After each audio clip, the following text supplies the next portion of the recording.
Hello.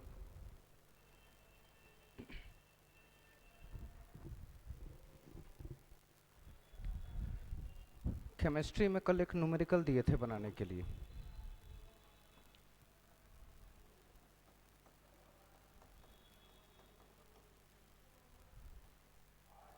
क्या था सवाल?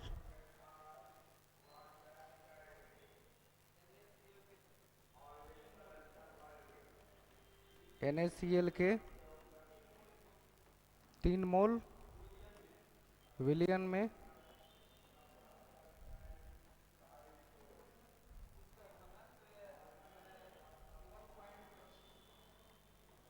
उसका घनत्व 1.25 है। तो विलियन की मोलरता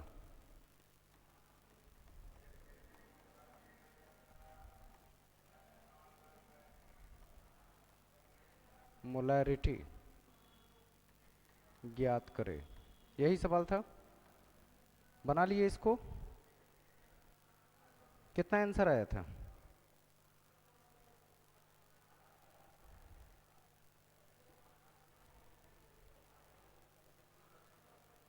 103 मोल के लिए कितना निकाले थे? सोडियम क्लोराइड का कितना आया था बेसिक्स? कितना? सोडियम क्लोराइड का कितना आया था? कल बताए थे ना।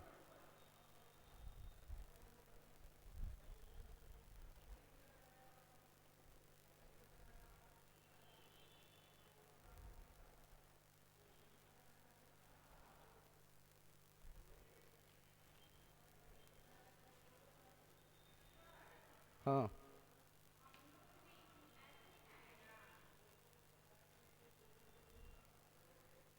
आपका जो 6 to 8 है ना,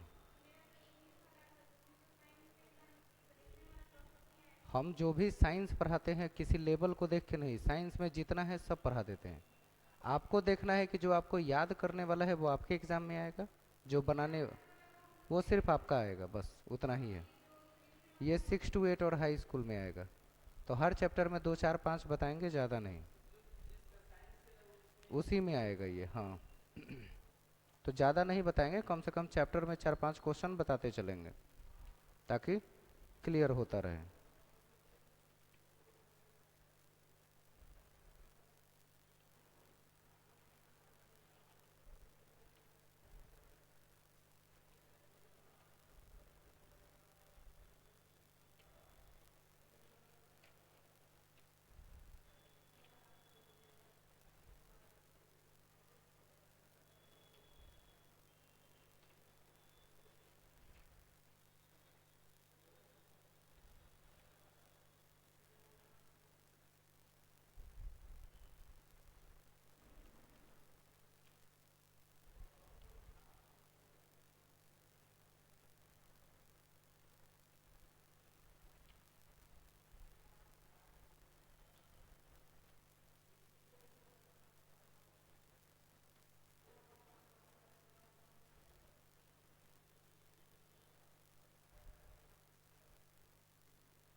5 कब का हो चुका है?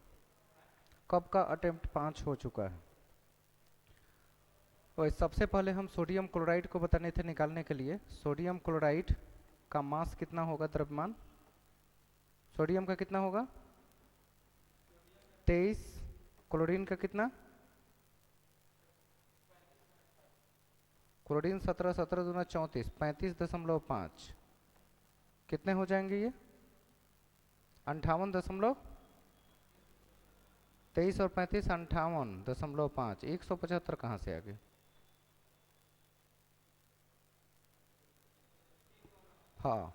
अब कितना मोल है सोडियम क्लोराइड के? कितने मोल?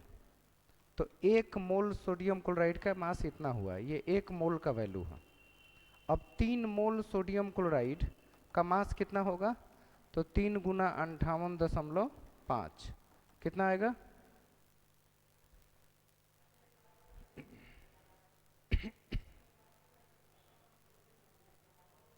कितना आएगा? 175.5 लगभग। अब आया ये 3 मोल का मान हो गया।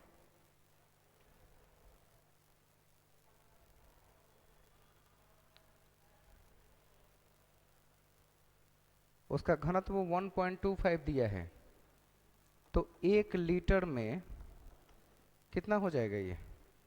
1 लीटर में कितना ml? 1000 ml। तो 1000 ml होता है, तो 1000 में 1.25 से गुना करेंगे तो कितना हो जाएगा? 1250। 1250 ही प्राप्त होगा 1000 से गुना करेंगे तो। अब जो 1250 प्राप्त हुआ, इसमें से 175.5 को घटा लेंगे। Now 1250 minus 175.5 is equal to कितना? कैसे? आधा 5 3 बार गुना करेंगे तो 1.5, 74 1.5 75.5, आधा आधा भी तो है 3 बार। तो 1250 में से 175.5 घटाएंगे तो कितना प्राप्त होगा? 1074.5, ये इतना मिलेगा घटने के बाद। तो इसकी मोलरिटी कैसे निकालेंगे?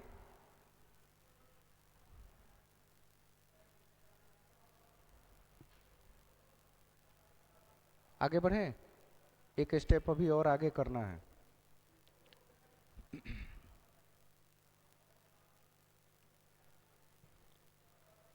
अब इसकी मोलरिटी निकलेगी, क्योंकि 1 लीटर पर हमने सेट कर दिया।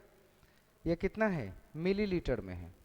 अगर इसको लीटर में बदलना हो तो 1000 से भाग देंगे, तो 1000 से भाग देंगे तो इसका वैल्यू लीटर में कितना हो जाएगा? 1.074 लीटर। ऐसे हो सकता है। मिलीलीटर को लीटर में कन्वर्ट कर दिया, 1000 से भाग करेंगे तो 0.3 अंक के बाद यहाँ आ जाएगा, तो लीटर में कन्वर्ट हो गया। अब जब ये कन्वर्ट हो गया तो यहाँ से हम आगे बढ़ेंगे, तब निकलेगा मोलैरिटी, मोलरता। मोलैरिटी निकालने का फॉर्मूला क्या बताए थे?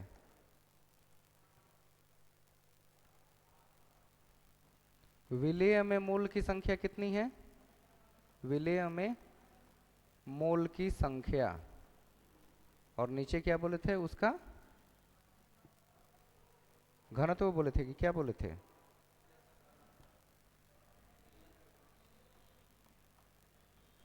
विलायक का मास यानी द्रव्यमान। दो चीज है। तो मोल कितना था सोडियम क्लोराइड का? कितना मोल? 3 मोल। और विलायक का मास अभी अभी कितना निकाले? 1.074। मल्टीप्लाई कर लेंगे।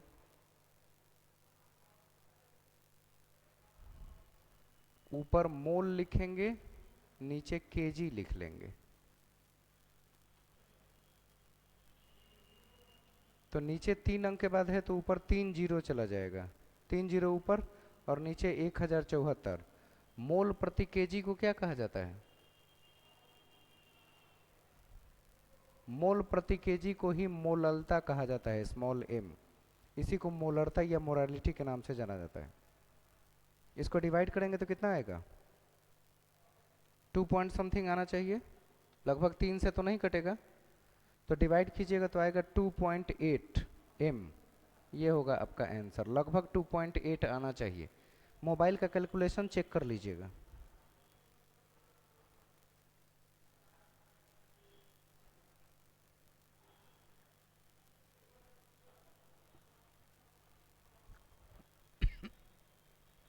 हो गया।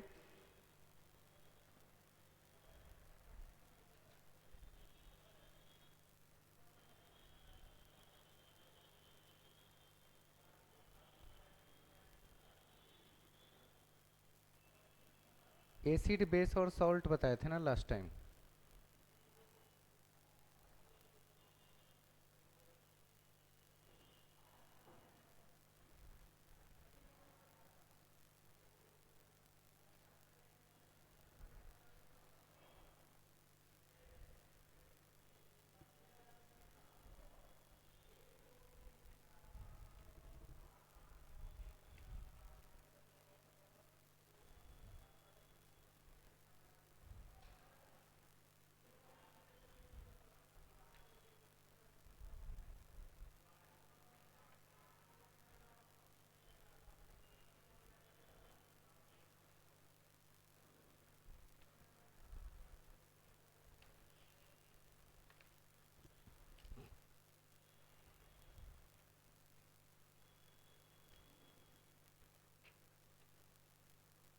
आगे बढ़ें। आज पढ़ेंगे हम लोग धातु और उसके यौगिक। चैप्टर का नाम होगा धातु और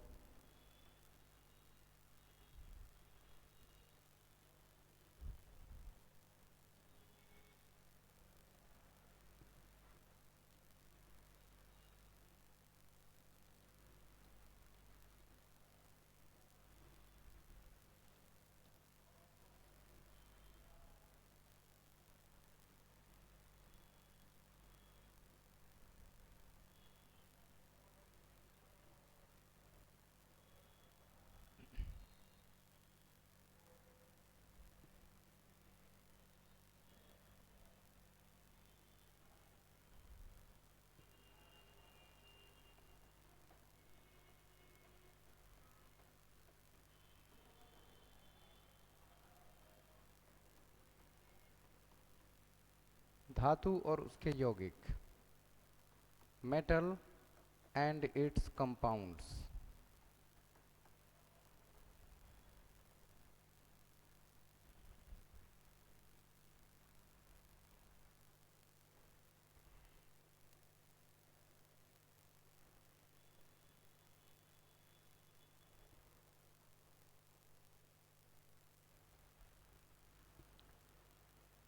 इसमें सबसे पहला टॉपिक लिखेंगे धातुओं के रासायनिक गुण।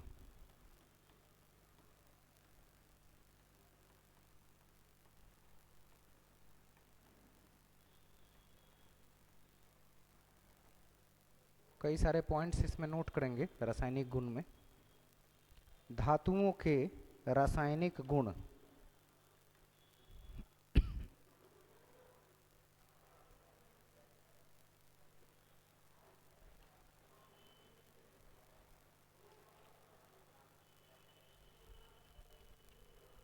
इसमें पहला गुण लिखेंगे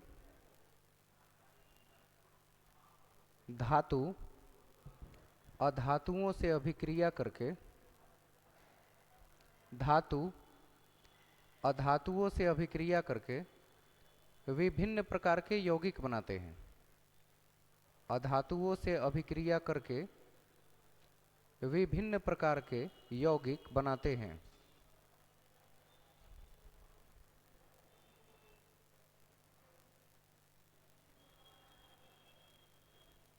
दूसरा पॉइंट लिखेंगे अभिक्रिया के दौरान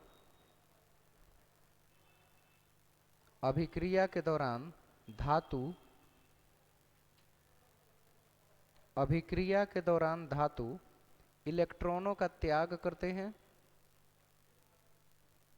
धातु इलेक्ट्रॉनों का त्याग करते हैं तथा धनायन का निर्माण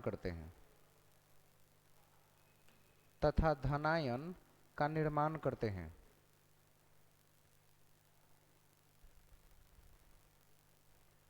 ठीक है। तीसरा पॉइंट लिखेंगे धातु जल के साथ अभिक्रिया करके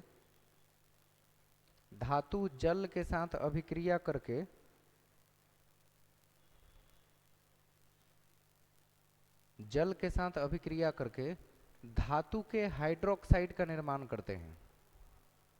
जल के साथ अभिक्रिया करके धातु के हाइड्रोक्साइड का निर्माण करते हैं।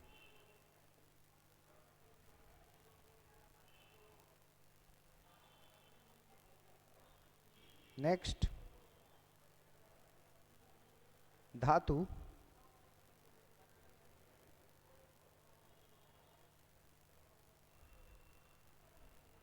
जल के साथ अभिक्रिया करके हाइड्रोजन को विस्थापित करते हैं। धातु जल के साथ अभिक्रिया करके हाइड्रोजन को विस्थापित करते हैं।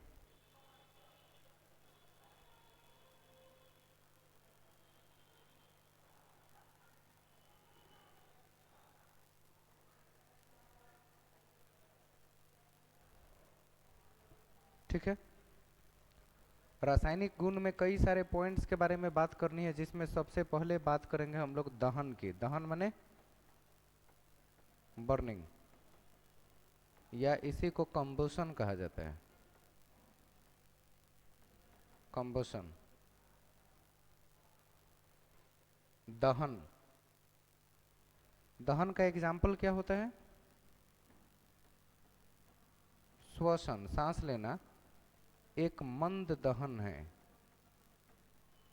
ये याद रखना है। सांस के बारे में क्वेश्चन कभी कभी आ ही जाता है कि श्वसन क्या है, तो एक मंद दहन है। सांस लेते हैं तो उसमें निकलती है ना, नाक से छोड़ने के बाद, दहन है तभी निकलती है, बर्निंग होती है। तो श्वसन क्या है, तो एक प्रकार का मंद दहन है, स्लो कंबशन कहा जाता है, धीरे धीरे होता है। इसको और कैसे समझेंगे, लिखेंगे इसके बारे में, दहन के बारे में। दहन लिखेंगे वायु की उपस्थिति में, वायु की उपस्थिति में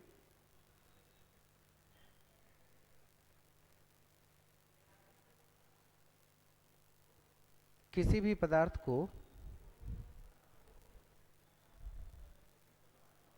किसी भी पदार्थ को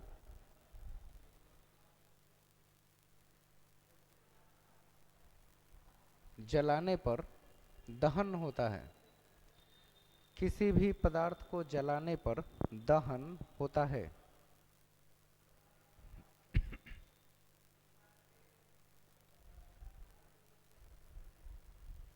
लाइन चेंज करके लिखेंगे, सभी धातुएं ऑक्सीजन के साथ मिलकर, सभी धातुएं ऑक्सीजन के साथ मिलकर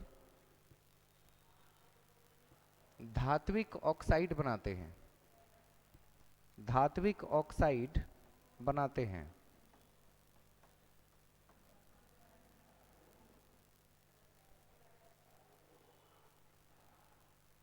जैसे एग्जांपल में लिख लेंगे, कॉपर का ऑक्सीजन के साथ अभिक्रिया होगा तो कॉपर ऑक्साइड का निर्माण होता है, कॉपर ऑक्साइड। ऑक्सीजन की संख्या 2 है, अगर यहाँ 2 करे तो यहाँ भी 2 करना होगा ताकि ये बैलेंस हो जाए। वैसे ही एल्युमिनियम का ऑक्सीजन के साथ करेंगे तो, एल्युमिनियम का अगर ऑक्सीजन के साथ रिएक्शन कराएं तो क्या बनेगा, क्या? एल्युमिनियम ऑक्साइड, जिसको Al2O3 कहा जाता है। ऑक्सीजन यहाँ 3 है, यहाँ 2 है,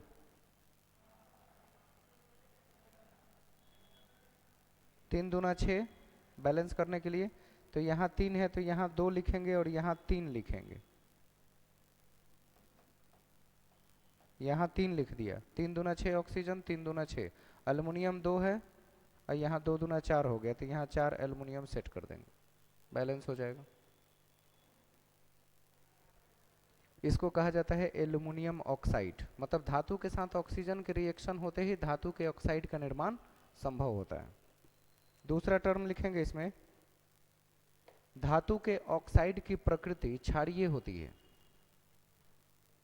बेसिक नेचर का होता है। धातु के ऑक्साइड की प्रकृति, ऑक्साइड की प्रकृति नेचर क्षारीय होता है।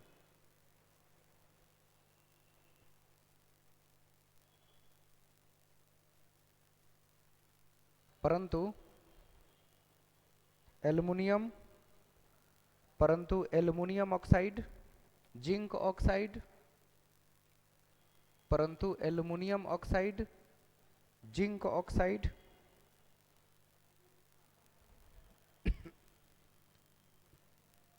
अम्लीय होते हैं। ये दोनों, एल्युमिनियम ऑक्साइड तथा जिंक ऑक्साइड अम्लीय, एसिडिक नेचर के होते हैं।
क्या लिखे?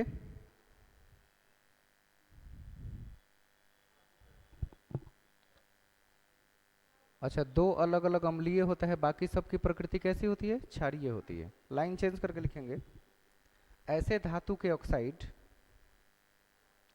ऐसे धातु के ऑक्साइड जो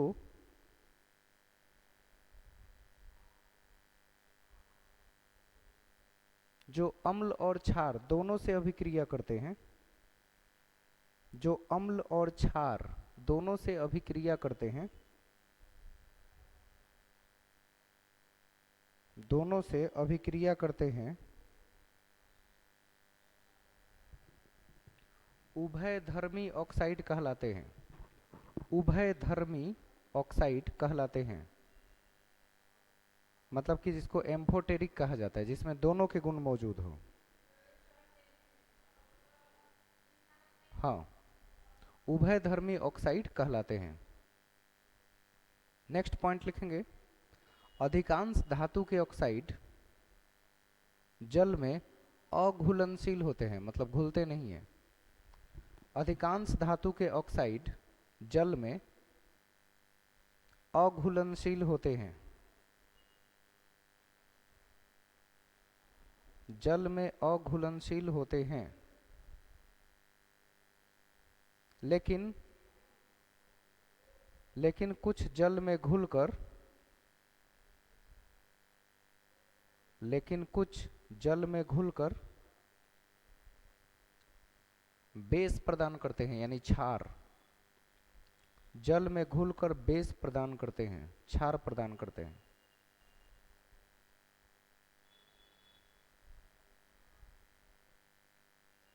लाइन चेंज करके लिखेंगे, विभिन्न धातुएं, विभिन्न धातुएं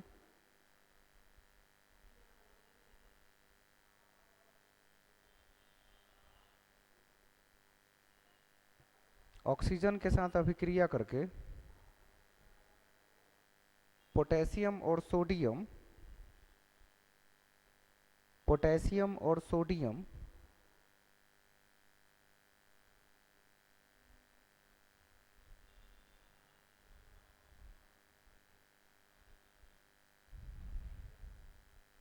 जैसे त्वरित विस्फोटक की तरह काम करते हैं।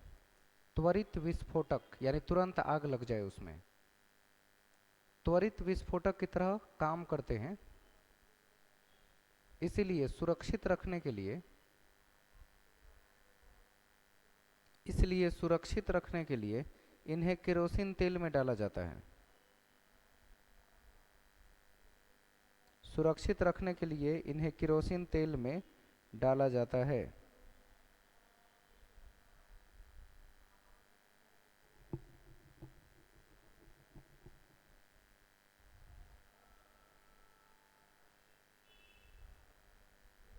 नेक्स्ट, कॉपर का दहन नहीं होता। लास्ट पॉइंट इसमें लिखेंगे रासायनिक गुण में, कॉपर का दहन नहीं होता,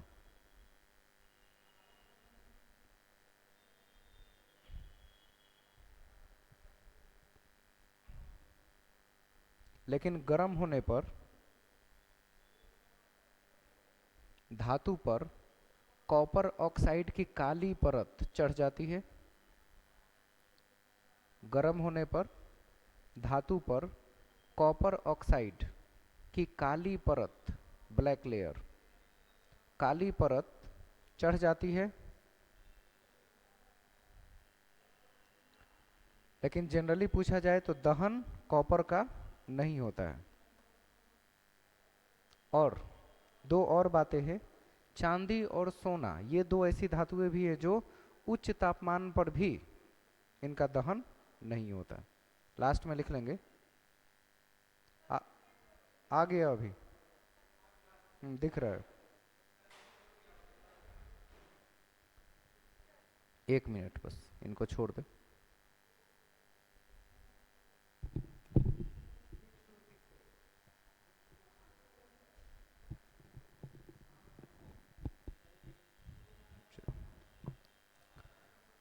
इसमें एक लाइन लास्ट में और लिख लीजिए कि चांदी और सोने, चांदी और सोना अत्यधिक तापमान पर भी ऑक्सीजन के साथ अभिक्रिया नहीं करती।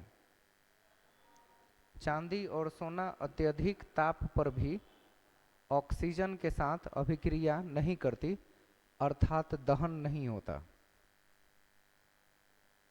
ऑक्सीजन से अभिक्रिया होगा तभी दहन होता है, जो अभिक्रिया करेगा ही नहीं उसका कोई दहन नहीं होगा।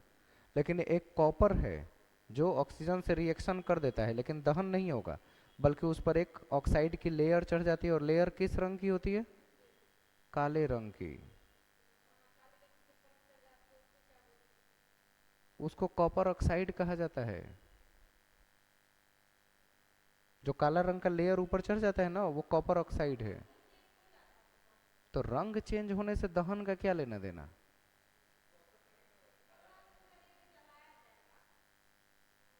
सोना को जलाने के बाद वो घुल जाता है, घुल जाएगा मतलब लिक्विड फॉर्म में हो जाएगा, फिर उसका हम जैसे चाहे दूसरे रूप में बदल के गहनों का निर्माण कर सकते हैं। चांदी को गर्म कीजिएगा वो भी गल जाएगा। नहीं, काला नहीं होता। अत्यधिक उच्च तापमान पर ऑक्सीजन के साथ अभिक्रिया नहीं करता, उसको जहाँ गलाया जाता है वहाँ ऑक्सीजन नहीं रखा जाता, क्योंकि ऑक्सीजन के साथ उसका कोई संपर्क नहीं है। उसको तो भट्ठी बनाया जाता है जो एकदम उबला हुआ लाल दिखे, उस भट्ठी में डाला जाता है, पिघल गया, इतना ही काम है। नहीं होता है, एकदम सब कुछ पैक करके मास्क वगैरह लगा के लोग काम करता है उसका, जब उसको बनाना या करना है तो। ऑक्सीजन की उपस्थिति का उससे कोई लेना देना नहीं है, क्योंकि वो दहन होता ही नहीं है, कितना भी लिखे उच्च तापमान कर दें, हाई टेम्परेचर पर भी उसका दहन नहीं होगा, कंबूशन नहीं होगा, ऑक्सीजन के साथ उसकी अभिक्रिया नहीं है। उसे गलाने का एक ही तरीका है कि उच्च तापमान पर चीज़ों को इतना गर्म कर दे कि ये उसके साथ मिलते ही पिघल जाए, इतना टेम्परेचर कर देते हैं, और वहाँ ऑक्सीजन अवेलेबल नहीं होता है।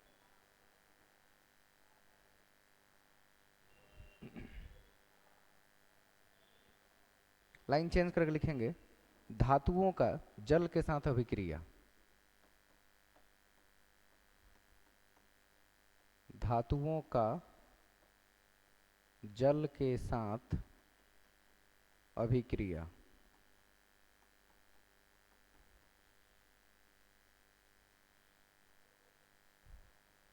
जल के साथ अभिक्रिया।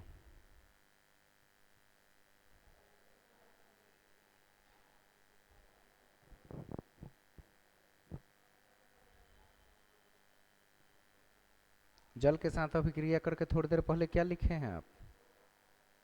जल के साथ अभिक्रिया करके हाइड्रोजन को मुक्त करती है, ये ध्यान रखना है। जैसे एक धातु ले ले हम पोटेशियम, पोटेशियम का H2O के साथ अभिक्रिया कराए तो ये पोटेशियम हाइड्रोक्साइड बन गया, और प्लस हाइड्रोजन गैस क्या होगी? रिलीज हो जाएगी। तो इसकी पहचान यही है कि जल के साथ जब भी अभिक्रिया कराएंगे हाइड्रोजन रिलीज हो जाती है, मुक्त होकर निकल जाएगी, किसी के साथ भी अभिक्रिया कराए तो। और जब कभी भी इसके साथ अभिक्रिया कराएंगे तो थोड़ी ऊष्मा की मात्रा भी बाहर निकलती है, थोड़ी सी ऊष्मा यानी कि गर्मी। जल के साथ जब रिएक्शन होगा तो थोड़ी हीट एनर्जी क्रिएट होती है और हाइड्रोजन गैस मुक्त होता है। और इसी को अगर बड़े पैमाने पर व्यापारिक तौर पर बनाए तो हाइड्रोजन गैस को भी निर्मित करने के उपाय किसी न किसी के साथ रिएक्ट करके कराते हैं। अम्ल के साथ इसकी अभिक्रिया लिखेंगे। जल के साथ तो देख लिया आपने, हो गया ना ये।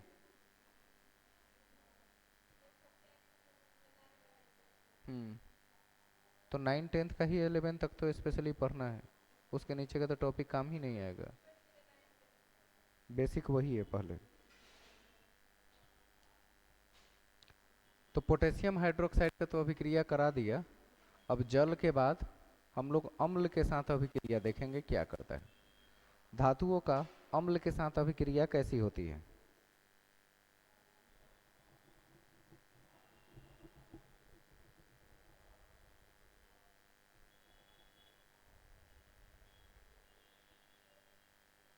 लिखेंगे इसमें, धातुएं अम्ल के साथ अभिक्रिया करके लवण तथा हाइड्रोजन गैस का निर्माण करती है।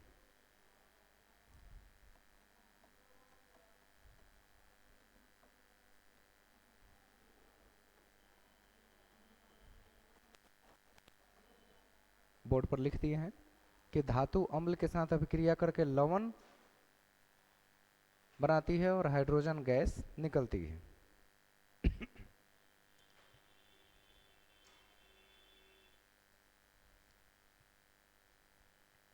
धातु में कौन सा एग्जाम्पल ले लिया जाए?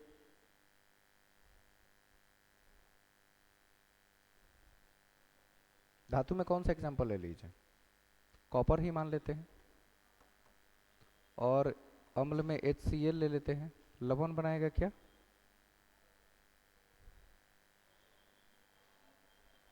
Copper chloride, CuCl3। क्यों? मैंने 3 क्यों?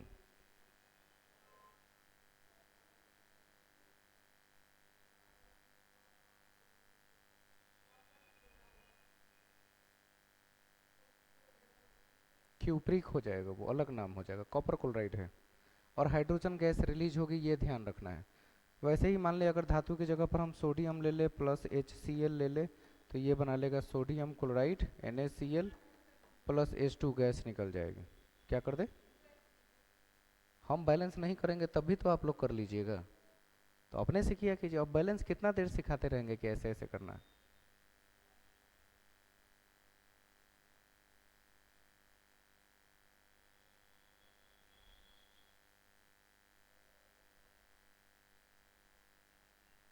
दो हाइड्रोजन, दो क्लोरीन, दो सोडियम।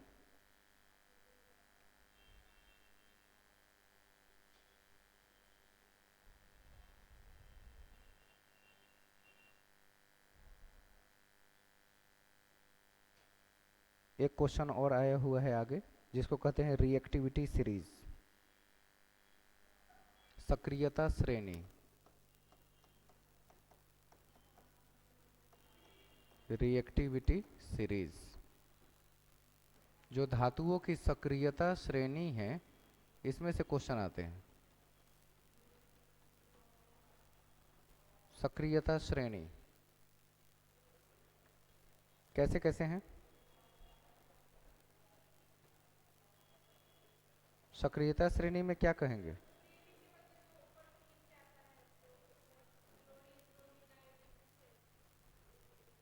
धातु के बारे में बात हो रही है, अधातु की नहीं, लास्ट वाले की नहीं। धातु में 2 लाइन है, हाइड्रोजन के नीचे जो है वो सब ऐसे समझिए।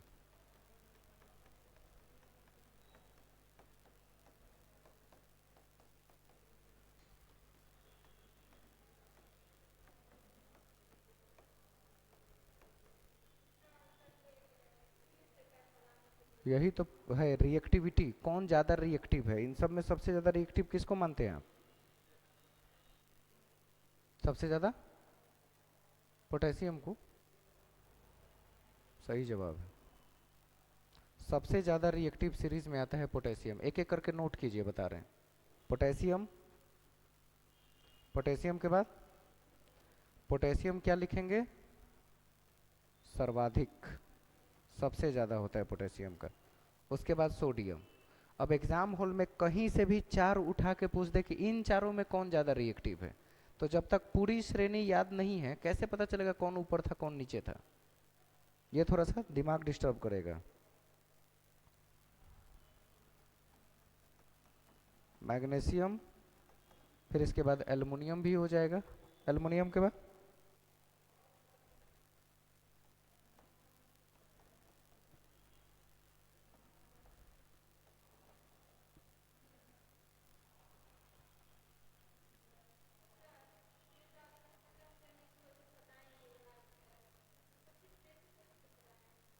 रिएक्ट करता है किसी के साथ, कौन सबसे ज्यादा रिएक्टिव है, मोस्ट रिएक्टिव एलिमेंट। जैसे उसमें फ्लोरीन के बारे में लिखा था ना कि सबसे ज्यादा रिएक्टिव एलिमेंट्स है अधातु में, वैसे ही धातु में सबसे ज्यादा रिएक्टिव कौन है? तो पोटेशियम है। पोटेशियम के बाद कौन आता है? अगर ऑप्शन में नहीं है तब सोडियम है। मोस्ट रिएक्टिव एलिमेंट्स में आता है। एलिमेंट्स का मतलब यहाँ धातु के बारे में बात हो रही।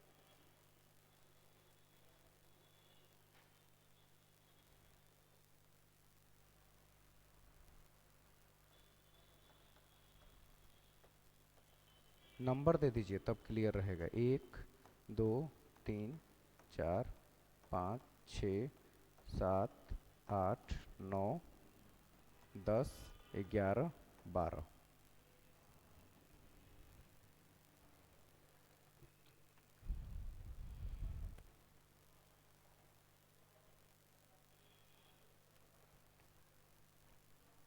चांदी के बाद सोना भी लिख सकते हैं, सबसे लास्ट में आता है रिएक्शन में सोना, AU। इतने सारे नाम आप देख सकते हैं।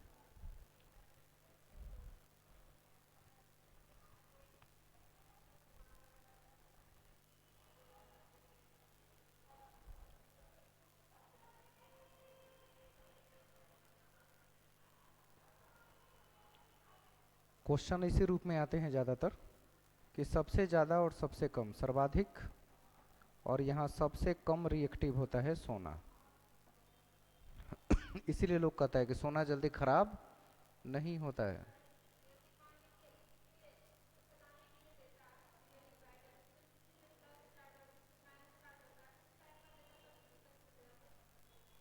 धातु जितना है प्लस चार्ज के साथ ही होता है। धातु में माइनस चार्ज कभी सुना है? तो फिर ऐसा अजीब अजीब सवाल क्यों कर रही है आज? हो सकता है कि क्वेश्चन में कुछ कुछ उलझे हुए चीज दिखते हैं, लेकिन जो पढ़े हैं ना उस पर फोकस करेंगे कि पहले हम जो जानते हैं वो देखेंगे क्या होता है। तो हाइब्रिडाइजेशन में जब हम ब्लॉक एलिमेंट्स पढ़ेंगे तब हाइब्रिड एलिमेंट्स के बारे में जानेंगे। ब्लॉक एलिमेंट जैसे पी ब्लॉक के बारे में आपने पढ़ा होगा, एफ ब्लॉक के बारे में। तो ब्लॉक में जब पढ़ेंगे तब उसमें हाइब्रिडाइज्ड एलिमेंट्स के बारे में बात करते हैं कि इस पे क्या चार्जेज होते हैं, कितना लेन देन करता है। अभी हम लोग जो जान रहे हैं वो सिर्फ धातु है। धातु हमेशा प्लस आयन ही निर्मित करता है, माइनस की संभावना नहीं है।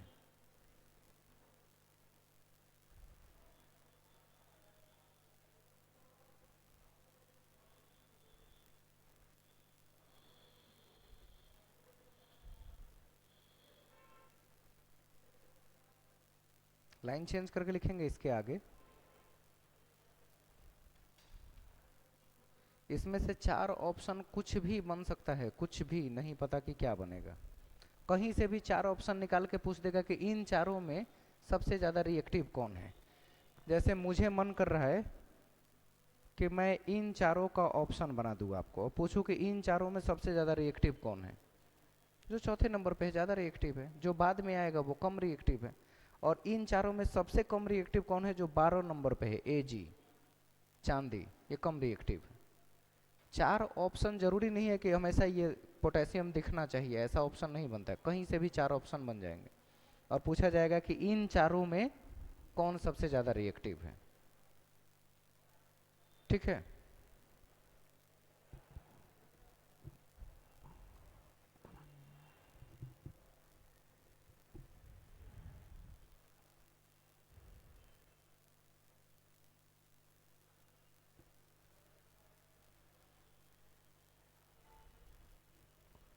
अब एक सवाल ये भी अलग से पूछता है, 1 से लेकर 5 तक ये मोस्ट रिएक्टिव कहे जाते हैं, शुरू के पांचों।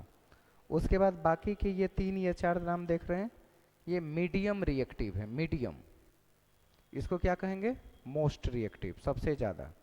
इसको कहेंगे मीडियम। और इन सब का रिएक्शन लो, ऐसे भी पूछा जा सकता है। ये तीनों लो होते हैं रिएक्शन में।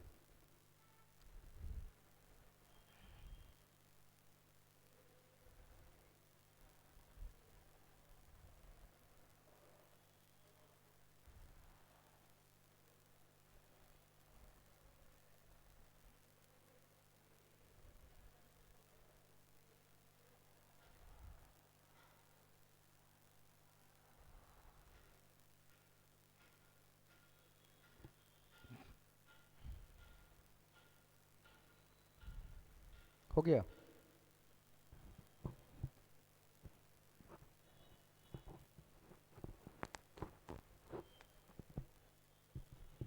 अब एक टर्म जानेंगे हम इसमें कि भर्जन क्या होता है।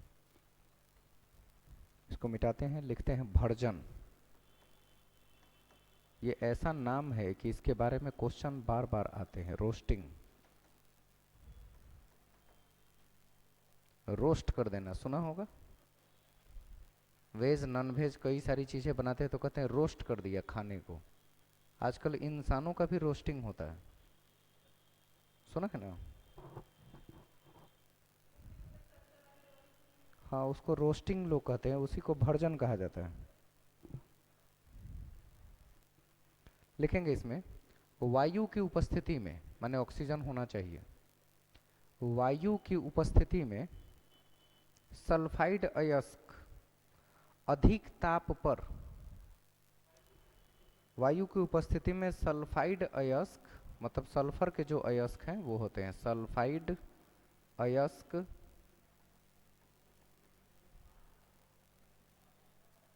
सल्फाइड अयस्क ऑक्साइड में परिवर्तित हो जाए,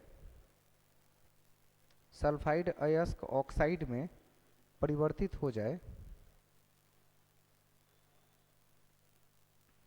उसे भर्जन कहते हैं।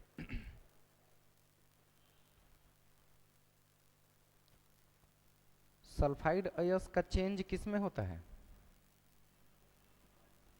सल्फाइड अयस्क अगर ऑक्साइड में परिवर्तन हो जा रहा है और वो भी किसकी उपस्थिति में, ऑक्सीजन की उपस्थिति में, तो इसी प्रक्रिया को क्या कहेंगे, भर्जन। बार बार ये क्वेश्चन देखा हुआ है। इसी में मिलता जुलता एक टर्म है निस्तापन। निस्तापन माने, निस्तापन को क्या बोलते हैं इंग्लिश में, कैल्सिनेशन, इसको निस्तापन कहा जाता है, कैल्सिनेशन। इसमें लिखेंगे कार्बोनेट अयस्क को, जल्दी जल्दी नोट कीजिए, कार्बोनेट अयस्क को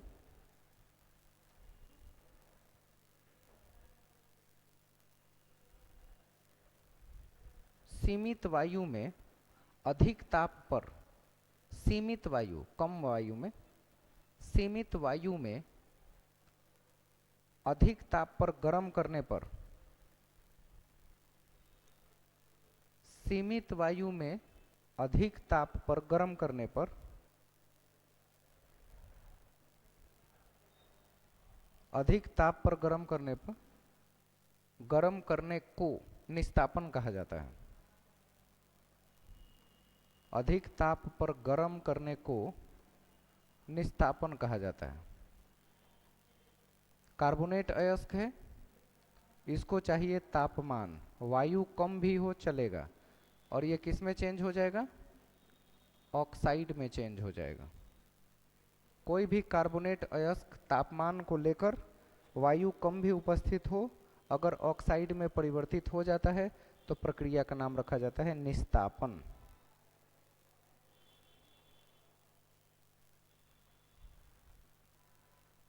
और इस प्रक्रिया के बाद कार्बन इमिशन सबसे ज्यादा होता है इसमें,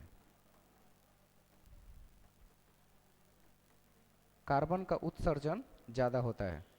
जब उसे ऑक्साइड के रूप में बनाते हैं तो कार्बन ऑक्साइड ज्यादा निकलते हैं।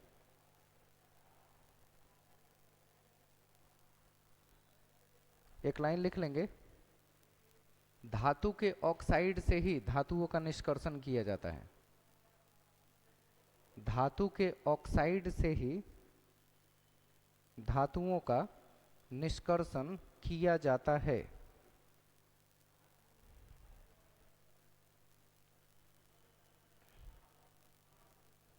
धातुओं का निष्कर्षण किया जाता है। टाइम फिर से बता दे, ध्यान रखिए सब लोग, 9:30 AM क्लास स्टार्ट हो जाती है और चलते रहती है। एग्जैक्ट टाइम है, क्योंकि हम इसी क्लासरूम में रहते हैं, हमको कहीं से आना नहीं है, इसलिए टाइम से क्लास शुरू कर देते हैं, क्योंकि एक एक मिनट इम्पोर्टेंट है। हमको भी कॉलेज जाना रहता है तो डिस्टर्ब ना हो टाइमिंग।